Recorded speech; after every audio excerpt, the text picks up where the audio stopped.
Kiev. Le conflit aurait, selon les autorités ukrainiennes, fait 31 000 morts dans ses rangs depuis 2 ans. Un chiffre donné par le président Volodymyr Zelensky au cours d'une conférence de presse. Autre motif d'inquiétude, si la contre-offensive a échoué, c'est parce que les plans avaient atterri sur le bureau de Moscou. Pas plus d'informations sur l'origine de la fuite.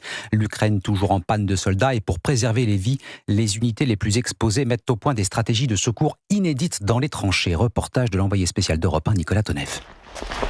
Une marche dans un village détruit, engins électroniques éteints pour ne pas se signaler à l'ennemi. Et enfin, le centre médical, avancé, à moitié enterré. Je suis Evgeny, anesthésiste. Derrière le rideau de plastique noir, le bloc. On fait les opérations d'urgence ici. La table, l'aide respiratoire et le moniteur du patient. Et surtout, l'élixir de survie des blessés. Là, c'est du sang. Face à la violence des combats, pour contenir les pertes, les médecins inventent ici la transfusion, dans les tranchées. Il y a un frigo comme celui-là avec du sang à 400-500 mètres des combats. Un soldat peut être transfusé en 15-20 minutes. Un infirmier est en permanence sur place pour opérer.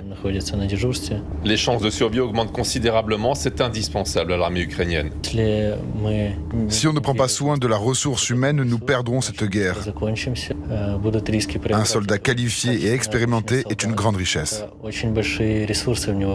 Ce système de transfusion sur le terrain aurait permis de sauver jusqu'à 3 fois plus de vies qu'avant sa mise en place. Dans le Donbass, Nicolas Tonev, Europe 1. Et l'aide